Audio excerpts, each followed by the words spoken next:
بسم اللہ الرحمن الرحیم۔ السلام علیکم ورحمۃ اللہ وبرکاتہ۔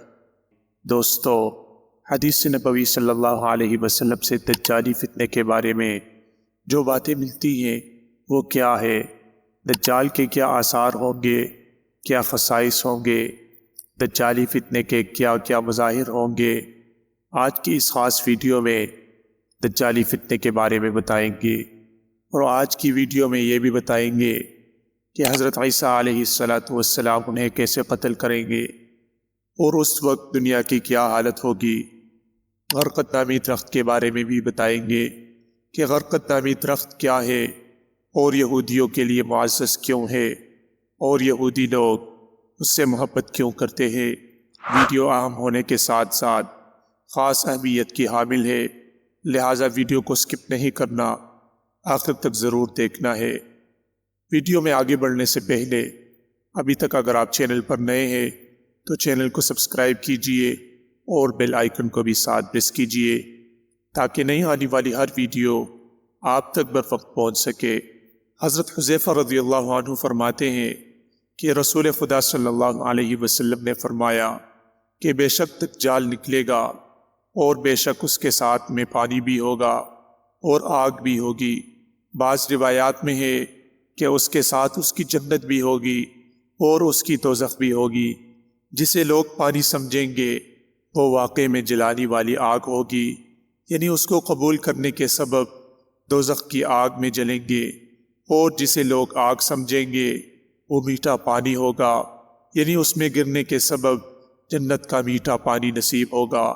لہٰذا تم میں سے جو کوئی اس کے زمانے میں ہو تو چاہیے کہ اسی میں گرے، جو آگ دکھائی دے رہی ہو، کیونکہ وہ در حقیقت میٹھا پانی ہے۔ مسلم کی روایت میں یہ بھی ہے کہ دجال کی دونوں آنکھوں کے درمیان لفظ کافر لکھا ہوگا، جسے ہر پڑھا بے پڑھا مومن پڑھ سکے گا۔ بعض روایات میں ہے کہ اس کے ساتھ گوشت روٹی کے پہاڑ اور پانی کی نہریں ہوں گی۔ کسی کے غصہ دلانے پر مشرق سے نکل پڑے گا اور مدینہ جانے کا ارادہ کرے گا، لیکن مدینہ میں داخل نہ ہو سکے گا، کیونکہ اس روز مدینہ کے 7 دروازے ہوں گے، اور ہر دروازے پر 2 فرشتے پہرہ کے لیے مقرر ہوں گے۔ لہٰذا وہ احد کے پہاڑ کے پیچھے ٹھہر جائے گا، اور وہاں سے فرشتے اس کا رخ شام کی طرف کر دیں گے، شام کی طرف چل دے گا۔ وہی حضرت مسیح ابن مریم علیہ السلام کے ہاتھوں ہلاک ہوگا۔ جس وقت مدینہ کے قریب احد کے پیچھے آ کر ٹھہرے گا تو مدینے میں زلزلہ کی 3 جھٹکے آئیں گے، ان سے گھبرا کر تمام کافر اور منافق باہر نکل کر دجال کے پاس پہنچ جائیں گے۔ فتح الباری میں حاکم کی ایک روایت نقل کی ہے، جس میں یہ بھی ہے کہ مدینہ سے فاسق مرد اور فاسق عورتیں بھی اس کی طرف نکل کڑی ہوں گی۔ اسی اثناء میں جبکہ دجال مدینہ کے قریب ٹھہرا ہوا ہوگا، یہ واقعہ پیش آئے گا کہ مدینہ سے ایک صاحب نکل کر دجال کے سامنے آئیں گے، جو اس زمانے میں روئے زمین پر بسنے والوں میں سے سب سے بہتر ہوں گے۔ وہ دجال سے کہیں گے، میں گواہی دیتا ہوں بے شک تو وہی دجال ہے جس کی رسول اللہ صلی اللہ علیہ وسلم نے ہمیں خبر دی تھی۔ ان کی یہ بات سن کر دجال حاضرین سے کہے گا، اگر میں اسے قتل کر کے پھر زندہ کر دوں تو بھی میرے دعوے میں تم شک کرو گے؟ لوگ جواب دیں گے نہیں، لہٰذا دجال ان صاحب کو قتل کر دے گا اور پھر زندہ کر دے گا۔ وہ زندہ ہو کر کہیں گے کہ خدا کی قسم، مجھے تیرے بارے میں جتنا آج تیرے جھوٹا ہونے کا یقین ہوا ایسا پہلے نہ تھا۔ اس کے بعد دجال انہیں دوبارہ قتل کرنا چاہے گا، لیکن نہیں کر سکے گا۔ اسی قسم کا ایک اور واقعہ احادیث میں آیا ہے، اور وہ یہ کہ ایک مومن دجال کے پاس جانے کا ارادہ کرے گا۔ دجال کے سپاہی جو اس کی دربانی میں لگے ہوں گے دریافت کریں گے، کہاں جانا چاہتے ہو؟ وہ تحقیر کے انداز میں جواب دیں گے، اس شخص کی طرف جانا چاہتا ہوں جو جھوٹا دعویٰ کر کے نکلا ہے۔ پہرہ دار کہیں گے، کیا تو ہمارے خدا پر ایمان نہیں رکھتا؟ وہ جواب دیں گے، ہمارے رب کے پہچاننے میں تو کوئی شبہ ہے ہی نہیں، اگر ہمارا معبود نہ پہچانا جاتا اور اس کے خدا ہونے کا ثبوت نہ ہوتا تو ممکن تھا کہ تمہارے خدا کو مان لیتا۔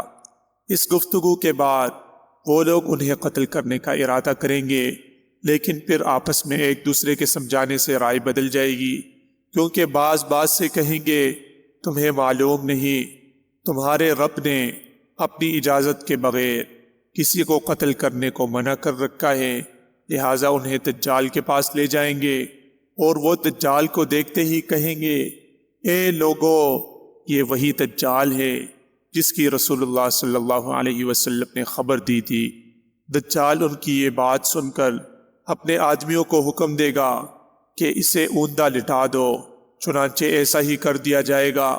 پھر کہے گا کہ اسے زخمی کر دو، چنانچہ پیٹتے پیٹتے ان کی کمر اور پیٹ کو چوڑا چکلا کر دیا جائے گا۔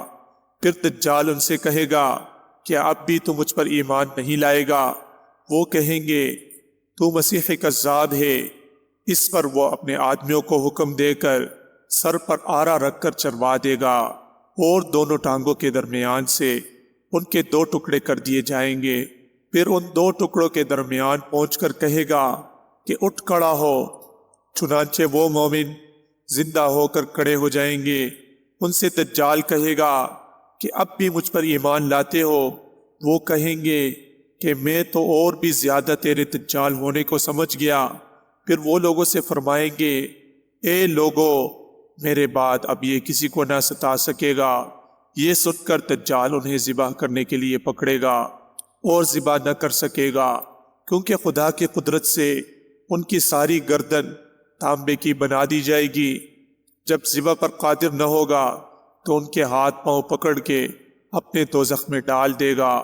لوگ سمجھیں گے کہ انہیں آگ میں ڈالا، حالانکہ حقیقت میں وہ جنت میں ڈالے گئے۔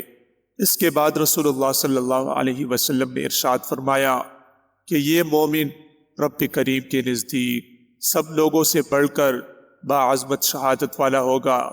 دجال مکہ میں داخل نہ ہو سکے گا، جیسا کہ حضرت انس رضی اللہ عنہ کی روایت میں ہے کہ رسول خدا صلی اللہ علیہ وسلم نے ارشاد فرمایا کہ کوئی شہر ایسا نہیں ہے جہاں دجال نہ پہنچے سوائے مکہ اور مدینہ کے، کہ ان میں نہ جا سکے گا۔ پیارے دوستو، اس سے معلوم ہوتا ہے کہ لا تعداد انسان دجال کے فتنے میں پھنس جائیں گے، اور بعض روایات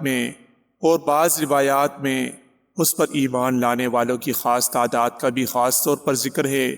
چنانچہ مسلم کی ایک روایت میں ہے کہ اصفہان کے 70,000 یہودی اس کے تابع ہو جائیں گے، اور ترمذی کے ایک روایت میں ہے کہ دجال مشرق کی ایک سرزمین سے نکلے گا جسے خراسان کہتے ہیں۔ بہت قومیں اس کا اتباع کر لیں گی، جن کے چہرے تہ بتہ بنائی ہوئی ڈالوں کی طرح ہوں گے، یعنی ان کے چہرے چوڑے ہوں گے۔ حافظ ابن حجر رحمہ اللہ نے ابو نعیم کی مشہور کتاب حلیہ سے نقل کیا ہے کہ حضرت حسان بن عطیہ تابعی رحمہ اللہ فرماتے تھے کہ 12,000 مردوں اور 7,000 عورتوں کے علاوہ سب انسان دجال کے تابع ہو جائیں گے اور اس کے خدائی کا اقرار کر لیں گے۔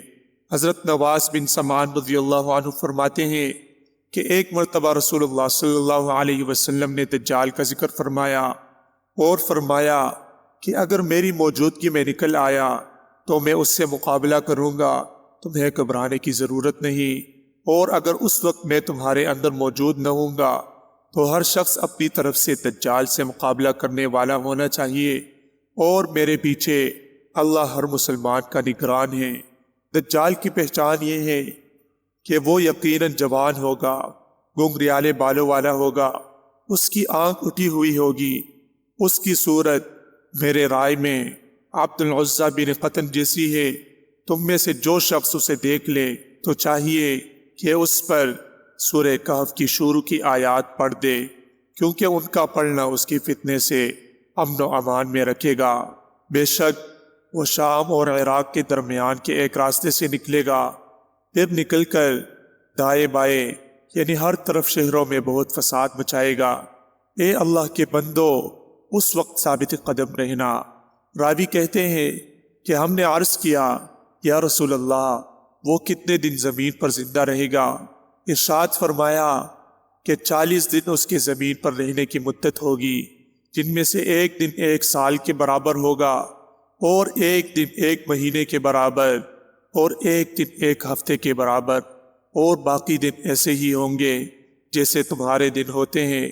راوی کہتے ہیں کہ اس پر ہم نے سوال کیا، یا رسول اللہ صلی اللہ علیہ وسلم، جو دن 1 سال کا ہوگا اس میں ہمیں ایک ہی دن کی نماز پڑھ لینی کافی ہوگی؟ ارشاد فرمایا نہیں، بلکہ حساب لگا لینا۔ راوی کہتے ہیں کہ ہم نے پھر سوال کیا کہ دجال کس تیزی سے زمین پر سفر کرے گا؟ ارشاد فرمایا جیسے بادل کو ہوا تیزی کے ساتھ اڑائے چلی جاتی ہیں، اسی طرح تیزی سے زمین پر پھرے گا۔ مطلب یہ ہے کہ تھوڑے ہی عرصے میں ساری زمین پر پھر کر لوگوں کو اپنے فتنے میں مبتلا کر دے گا۔ پھر دجال کے فتنے کی مزید تشریح کرتے ہوئے فرمایا کہ ایک قوم کے پاس وہ پہنچے گا اور ان کو اپنی خدائی کی طرف بلائے گا تو اس پر ایمان لے آئیں گے، لہٰذا وہ اپنی خدائی کا ثبوت ان کے دلوں میں بٹھانے کے لیے آسمان کو برسنے کا حکم دے گا تو بارش ہونے لگے گی، اور زمین کو کھیتوں کے اگانے کا حکم دے گا تو کھیتیاں اگ جائے گی، اور اس بارش اور کھیتی کے سبب ان کے مویشی اس حالت میں ان کے سامنے پھرنے چلنے لگیں گے کہ ان کی کمریں خوب اونچی اونچی ہو جائیں گی، اور تن خوب بھرے ہوئے ہوں گے، اور کوکیں خوب پھولی ہوئی ہوں گی۔ پھر دجال ایک دوسری قوم کے پاس آئے گا اور انہیں بھی اپنی خدائی کی طرف بلائے گا، وہ اس کی بات کو رد کر دیں گے تو انہیں چھوڑ کر چل دے گا، مگر وہ لوگ امتحان میں آ جائیں گے اور ان کی کھیتی باڑی سب ختم ہو جائے گی، اور بارش بھی بند ہو جائے گی، اور ان کے ہاتھ میں ان کے مال میں سے کچھ نہ رہے گا۔ دجال کنڈر اور ویران زمین پر گزرتے ہوئے کہے گا کہ اپنے اندر سے خزانے نکال دے، تو اس کے خزانے اس طرح دجال کے پیچھے لگ لیں گے جیسے شہد کی مکھیاں اپنی سردار کے پیچھے لگ لیتی ہیں۔ اس کے بعد دجال ایک ایسے آدمی کو بلائے گا جس کا بدن جوانی کی وجہ سے بھرا ہوا ہوگا، اسے تلوار سے کاٹ کر 2 ٹکڑے کر دے گا، اور دونوں ٹکڑوں کو دور پھینک دے گا، جو آپس میں اتنے دور ہوں گے جتنی دور کمان سے تیر جاتی ہے۔ پھر اس شخص کو آواز دے کر بلائے گا تو وہ ہنستا کھیلتا اس کی طرف آ جائے گا۔ دجال اسی حال میں ہوگا کہ اچانک اللہ جل شانہ مسیح ابن مریم علیہ السلام کو آسمان سے بھیج دے گا، چنانچہ وہ شہر دمشق کی مشرق کی جانب ایک سفید مینارے کے قریب 2 زرد کپڑے پہنے ہوئے 2 فرشتوں کے پروں پر ہاتھ رکھے ہوئے اتریں گے۔ جب سر جھکائیں گے تو ان کا پسینہ ٹپکے گا، اور جب سر اٹھائیں گے تو اس سے موتیوں کی طرح پسینہ کے نورانی دانے گریں گے، جیسے کہ چاندی کے بنے ہوئے دانے ہوتے ہیں۔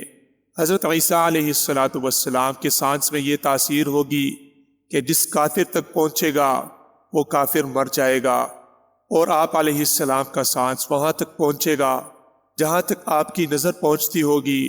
آپ آسمان سے اتر کر دجال کو تلاش کریں گے یہاں تک کہ اسے باب لد کے قریب پالیں گے اور قتل فرما دیں گے۔ پھر ان لوگوں کے پاس تشریف لے جائیں گے جنہیں اللہ نے دجال کے فتنے سے بچا دیا ہوگا، اور ان کے چہروں پر بطور تبرک ہاتھ پھیر دیں گے اور ان کے جنت کے درجوں سے باخبر فرما دیں گے۔ حضرت شاہ صاحب رحمہ اللہ لکھتے ہیں کہ دجال کے قتل کے بعد مسلمان دجال کے لشکر کے قتل کرنے میں مشغول ہوں گے، اور اس کے لشکر میں جو یہودی ہوں گے انہیں مطلقاً پناہ نہ ملے گی، یہاں تک کہ کوئی یہودی درخت یا پتھر کے پیچھے چھپ جائے گا تو بھی چغلی کھا کر مسلمان سے قتل کرا دے گا۔ پیارے دوستو، حدیث شریف میں اس کا اس طرح ذکر آیا ہے کہ رسول اللہ صلی اللہ علیہ وسلم نے ارشاد فرمایا کہ اس وقت تک قیامت قائم نہ ہوگی جب تک مسلمانوں کی یہود سے جنگ نہ ہو۔ جنگ ہوگی اور یہود کو مسلمان قتل کر دیں گے، یہاں تک کہ اگر یہودی درخت یا پتھر کے پیچھے چھپ جائے گا تو وہ درخت اور پتھر کہہ دے گا کہ اے مسلمان، میرے پیچھے یہودی ہے، اسے قتل کر دے۔ سوائے غرقد کے درخت کے کہ وہ نہ بتائے گا، کیونکہ غرقد یہودیوں کا درخت ہے۔ پیارے دوستو، صاحب مظاہر حق لکھتے ہیں کہ غرقد ایک خاردار درخت کا نام ہے، اور یہ جو فرمایا کہ وہ یہود کا درخت ہے کہ یہود سے اسے کوئی خاص نسبت ہے، جس کا علم اللہ ہی کو ہے۔ امید ہے دوستو ویڈیو آپ کو ضرور پسند آئی ہوگی۔ مزید اس طرح کی انٹرسٹنگ ویڈیوز دیکھنے کے لیے چینل کو سبسکرائب کیجیے۔ السلام۔